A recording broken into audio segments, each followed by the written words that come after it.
नमस्कार, good morning, सत श्री अकाल। सूर्य की किरणें निकलती है तो वैसे ही जीवन की शुरुआत होती है। जीवन में कुछ आशाएं लेकर आती है ये सूर्य की किरणें। तो चलिए शुरुआत करते हैं हम भी एक ऐसी प्रश्नोत्तरी की जिसमें कुछ सरल से प्रश्न हैं और इनका उत्तर आपने यहाँ खोजना है। मैं रमेश कुमार आपके सामने लेकर आया हूँ अरावली से संबंधित महत्वपूर्ण प्रश्न। जहां पर भी परीक्षाओं में राजस्थान के भौतिक प्रदेशों के बारे में पूछा जाता है वहां अरावली महत्वपूर्ण रहती है। तो शुरुआत करते हैं अपने प्रश्नोत्तरी की। पहला क्वेश्चन आपके सामने, निम्न में से कौन सा असंगत है, यानी कि निम्न में से कौन सा जोड़ा सही नहीं है। तो आपके सामने चार ऑप्शन है, एक का आप चयन कीजिए। देखिए आपके सामने ये चार ऑप्शन, मालखेत की पहाड़ी, सीकर, आडावाला पर्वत या आडावाला, बूंदी, परिपत्र, विष्णु पुराण और आबू गुलाब, गुजरात। तो इन चार ऑप्शन को, मालखेत की पहाड़ी, आडावाला, परिपत्र और आबू गुलाब को आपने पढ़ के समझ लिया होगा कि ये अरावली के उपनाम हैं और इन इन भागों में इसे जो ये नाम या उपनाम दिए गए हैं। जैसे कि सीकर में क्या कहा जाता है, मालखेत की पहाड़ी। बूंदी में अरावली को किस नाम से जाना जाता है, आडावाला। विष्णु पुराण में अरावली को किस नाम से जाना जाता है, परिपत्र। गुजरात में अरावली को किस नाम से जाना जाता है, अरावली नाम से जाना जाता है। तो ये अपना फोर्थ ऑप्शन जो है ये इसे आप चयन करोगे, क्योंकि आबू गुलाब जो है सिरोही में अरावली को कहा जाता है, न कि गुजरात में। गुजरात में तो अरावली को अरावली ही कहा जाता है। ठीक है, तो ये अरावली शब्द जो है वो ये गुजरात का ही है। ठीक है, अब देखिए आपका राइट आंसर क्या होगा, ये डी, आबू गुलाब, क्योंकि सिरोही में इसे आबू गुलाब अरावली को कहा जाता है। अब सेकंड क्वेश्चन, अरावली की भूगर्भिक बनावट के बारे में बताने वाले प्रथम व्यक्ति कौन थे। अरावली की भूगर्भिक बनावट के बारे में बताने वाले पहले व्यक्ति या विद्वान कौन थे। तो आपके सामने चार ऑप्शन है, colonel James Tod, A M Heron, George Thomas, Edwin Ludwin. तो आप देखिए इसमें से कौन सा जो व्यक्ति थे या कौन से व्यक्ति थे जिन्होंने अरावली की भूगर्भिक बनावट, यानी अरावली काफ़ी प्राचीन है, प्री कैम्ब्रियन युग की ये जो अरावली है। ठीक है, तो लगभग 57 या 55 करोड़ या 65 करोड़ वर्ष प्राचीन है ये। ठीक है, तो इसका सबसे पहले जो अध्ययन करने वाले व्यक्ति थे तो कौन थे, बिल्कुल सही, हाँ। तो जब भूगर्भिक अध्ययन किया गया तो ये भी हैरान हो गए कि भाई इतनी प्राचीन अरावली अरावली इतनी प्राचीन कैसे है। ठीक है, तो ये कौन थे, हैरान, ए एम हैरान। राइट आंसर क्या होगा, ए एम हैरान। फिर देखिए अरावली अरावली पर्वतमाला की कुल लंबाई निम्न में से कौन सी है। बताइए इनमें से कौन सी लंबाई जो है किलोमीटर में दी हुई है। ठीक है, तो ये कौन सी लंबाई जो है, ये अरावली पर्वतमाला क्यों कहा गया है कि प्राचीन काल में ये क्या है, वलित पर्वत है एक, और अब वर्तमान में तो अवशिष्ट पर्वत है बचा हुआ। ठीक है, लेकिन पहले क्या था, वलित पर्वत था। कहते हैं कि हिमालय या हिमालय से भी बड़ा था ये। ठीक है, तो शुरुआत में हो सकता है कुछ बुक्स में तो इतना लिखा था कि 2700 मीटर से लेकर ये 3000 मीटर के बीच में इसकी ऊंचाई मिलती थी पहले। ठीक है, लेकिन हो सकता है काफ़ी ऊंचा भी हो।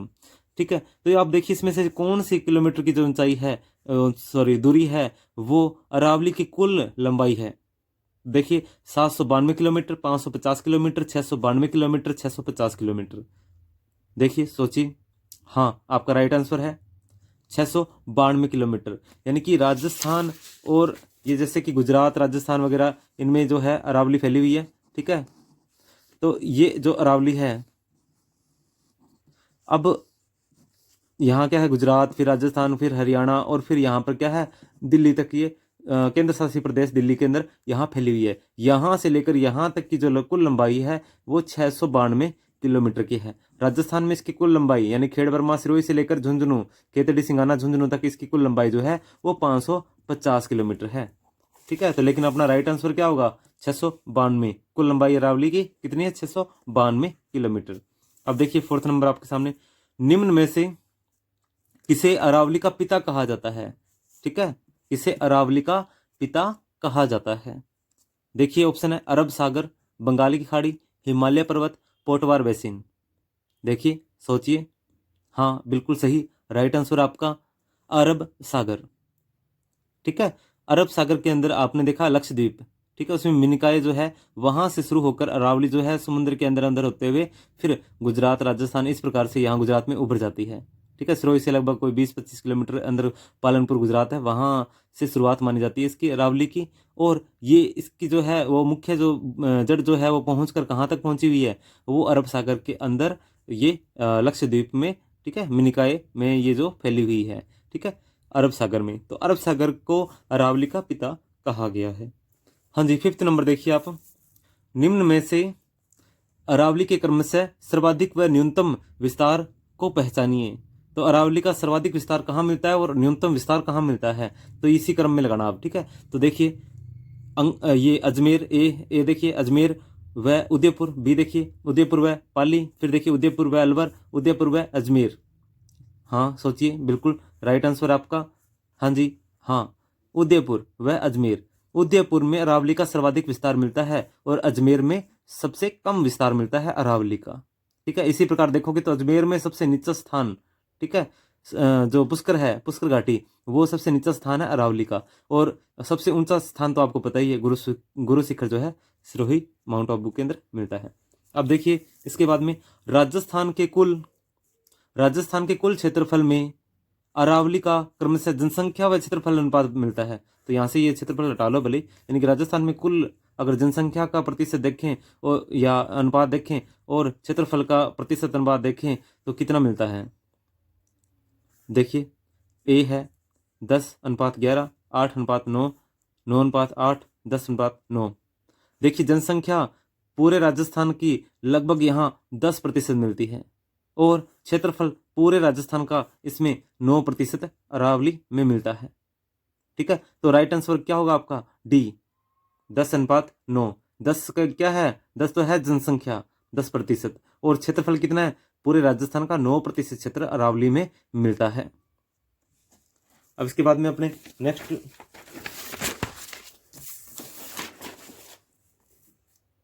देखिए आप, उत्तरी अरावली की सबसे ऊंची चोटी कौन सी है। उत्तरी अरावली यानी कि राजस्थान में जब अरावली को देखा गया तो इन्होंने क्या है, सांबर, फिर ठीक है देवगढ़ तक है, यहां से लेकर ये उत्तरी अरावली और ये मध्य अरावली और ये दक्षिणी अरावली, यानी कि 3 भागों में से बांटा गया है। तो उत्तरी अरावली की सबसे ऊंची चोटी का नाम बताइए, ठीक है। पूरी अरावली की सबसे ऊंची चोटी गुरु शिखर 1722 मीटर मिलती है, और जो उत्तरी अरावली की सबसे ऊंची चोटी है उसका नाम बताइए आप। देखिए रघुनाथगढ़ सीकर, खो, जयपुर, मालखेत सीकर, लोहारगढ़, झुंझुनू। तो देखिए इनमें से कौन सा राइट आंसर है। हाँ बिल्कुल सही, रघुनाथगढ़ सीकर। रघुनाथगढ़ सीकर जो है ये सबसे ऊंची चोटी है अरावली की, यानी उत्तरी अरावली की। उत्तरी अरावली की सबसे ऊंची चोटी कौन सी है, रघुनाथगढ़ सीकर, 1055 मीटर मिलती है। अब देखिए निम्न में से कौन सा ऊंची पहाड़ियों का अवरोही क्रम है, यानी कि सबसे ऊंची पहाड़ियां जो है, ठीक है, कहाँ की, अरावली की, ठीक है, या अरावली की पहाड़ियों का अवरोही क्रम है। तो ऊंची पहाड़ियां कह लो चाहे अरावली कह लो, इनमें से ही तो खोजना है अपने को, ठीक है। ऑप्शन आपके पास सामने, गुरु शिखर, जरगा, देलवाड़ा, शेर। देखो अवरोही क्रम यानी कि बड़े से छोटे क्रम में चलता है। तो सबसे ऊंची चोटी कौन सी है, गुरु शिखर। तो आपके सभी के सामने देखो ABCD में सबसे पहले नंबर पे गुरु शिखर ही आया है। गुरु शिखर, शेर, अचलगढ़, जरगा, गुरु शिखर, शेर, देलवाड़ा, जरगा, गुरु शिखर, अचलगढ़, जरगा और शेर। अब देखिए इनमें से राइट आंसर कौन सा है, अवरोही क्रम कौन सा है सही। हाँ बिल्कुल सही, गुरु शिखर, शेर, देलवाड़ा, जरगा, यानी कि गुरु शिखर जो है वो लगभग 1722 मीटर मिलती है। इसके बाद में शेर जो है ये 1597 मीटर के करीब मिलती है। फिर दिलवाड़ा जो है वो 1442, और ये तीनों की तीनों क्या है, सिरोही में है। इसके बाद में ये एक जरगा जो है ये उदयपुर में मिलती है, लगभग ऊंचाई जो है इसकी 1431 मीटर मिलती है। इसके बाद में आप देखिए, फिर उसके बाद में अचलगढ़ का नंबर आता है। अचलगढ़ की जो ऊंचाई है वो 1380 मीटर के करीब मिलती है। देखिए 9th नंबर क्वेश्चन है आपके सामने, गुरु शिखर चोटी को संतों का शिखर किसने कहा है।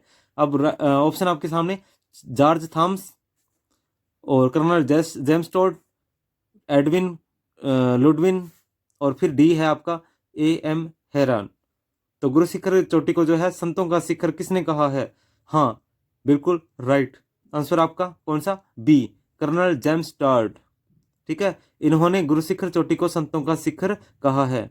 और जब इन्होंने आबू पर्वत पे इन्होंने देखा कि कुछ अधिकतर संत जो है वहाँ पर हवन वगैरह और ये संत जो है अधिकतर संत मिलते हैं, तो वहाँ पर क्या है, अधिक मंदिर भी मिलते हैं। और इन्होंने देखा तो उन्होंने कहा कि ये हिंदू ओलंपस है। तो आबू पर्वत को इन्होंने क्या कहा, हिंदू ओलंपस कह दिया, कर्नल जेम्स टोड ने ही कहा है। ठीक है, नेक्स्ट और लास्ट क्वेश्चन आपके सामने, निम्न में से कौन सा सुमेलित नहीं है, कि इनमें से कौन सा सुमेलित नहीं है। आपके सामने कुछ क्षेत्र दिए गए हैं और उनके उपनाम यानी कि उनके नाम दिए गए हैं। ठीक है, तो पहला देखिए, उदयपुर, डूंगरपुर व सिरोही का अरावली यानी कि भील निवासित यानी भील जनजाति वाला क्षेत्र क्या कहलाता है।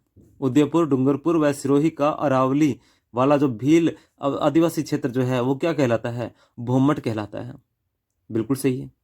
फिर देखिए, जरगा व रागा पहाड़ियों के मध्य हरा भरा भाग देश हरों कहा जाता है। क्या कहा जाता है, देश हरों कहा जाता है। जरगा और रागा पहाड़ियों के मध्य के हरे भरे भाग को देश हरों कहा जाता है। ठीक है, ये भी सही है। अरावली क्षेत्र की तस्तरी नुमा आकार की पहाड़ियां मेवल कहलाती है, तो ये मेवल नहीं कहलाती। ठीक है, तो अरावली क्षेत्र की जो तस्तरी नुमा जो पहाड़ियां हैं उदयपुर में मिलती है। ठीक है, उदयपुर क्षेत्र की तस्तरी नुमा आकार की जो पहाड़ियां हैं उसे गिरवा कहा जाता है। क्या कहा जाता है, गिरवा कहा जाता है। तो मेवल क्या है, तो मेवल तो क्या है, डूंगरपुर व बांसवाड़ा की जो पहाड़ियां हैं उनके मध्य का जो बांसवाड़ा और डूंगरपुर की जो पहाड़ियां मिलती है उन्हें मेवल कहा जाता है। किसे कहा जाता है, मेवल। डूंगरपुर और बांसवाड़ा की जो पहाड़ियां हैं उन्हें मेवल कहा जाता है। लास्ट देखिए, सिरोही के पूर्व में तीव्र ढाल वाली पहाड़ियां भाकर कहलाती है।